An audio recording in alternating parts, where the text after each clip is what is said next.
तो चलिए आज बात करते हैं उस सबसे बड़े सवाल की जो इस वक्त हर किसी के दिमाग में है कि ये जो बजट 2026 आया है वो आखिर आम आदमी के लिए है क्या? कोई अच्छी खबर या फिर एक बड़ा झटका? ठीक है, तो इसे समझने के लिए हम कुछ चीजों पर गौर करेंगे। पहले तो यही कि ये खबर अच्छी है या झटका। फिर टैक्स में क्या हुआ, महंगाई को लेकर क्या प्लान है, हेल्थ और एजुकेशन का क्या होगा, और हाँ, नौकरियों का क्या। और फिर आखिर में देखेंगे कि पूरा हिसाब किताब क्या कहता है। तो शुरू करते हैं पहले हिस्से से, खुशखबरी या झटका। मतलब ये समझने की कोशिश करते हैं कि इस बजट का सीधा सीधा असर घर के खर्चों पर, हमारी जेब पर कैसे पड़ने वाला है। हाँ, तो यही वो मेन सवाल है जिसके इर्द गिर्द हमारी पूरी बात घूमेगी। और इसका जवाब पाने के लिए हमें उन चीजों को देखना होगा जो रोजमर्रा की जिंदगी पर असर डालती हैं। तो चलिए अब आते हैं उस चीज पर जिसका इंतजार सबको रहता है और जो सबके लिए बहुत जरूरी है, यानी कि टैक्स। अब देखिए, टैक्स के मामले में ना कहानी थोड़ी मिली जुली है। ऐसा नहीं है कि सबको फायदा हुआ या सबको नुकसान। मतलब कुछ लोगों के लिए तो ये अच्छी खबर लेकर आया, लेकिन कई लोगों को थोड़ी मायूसी भी हुई। अच्छा, अब यहाँ कहानी के दोनों पहलू साफ दिखते हैं। एक तरफ तो कुछ राहत दी गई है, मतलब कुछ नियम बदले गए जिससे कुछ खास लोगों को फायदा हुआ है। पर दूसरी तरफ है मिडिल क्लास, जो उम्मीद लगाकर बैठा था कि कोई बड़ी राहत मिलेगी, टैक्स में बड़ी छूट आएगी।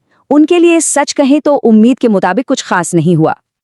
ठीक है, टैक्स के बाद अब बात करते हैं महंगाई की, जो कि जाहिर है एक बहुत बड़ा मुद्दा है। देखते हैं कि सरकार इससे निपटने के लिए क्या करने की सोच रही है और इसका सीधा असर हमारे घर के बजट पर क्या पड़ेगा। तो सरकार का मेन फोकस इस पर है कि जो रोज के जरूरी खर्चे हैं उन्हें किसी तरह कम किया जाए।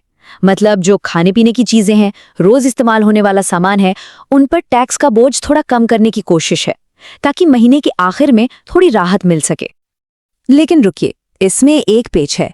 ये जो राहत है ना, ये हर चीज पर नहीं है।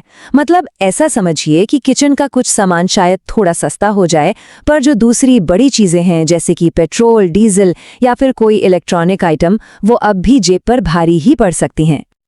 चलो अब दो और बहुत जरूरी सेक्टरों की बात करते हैं, हेल्थ और एजुकेशन।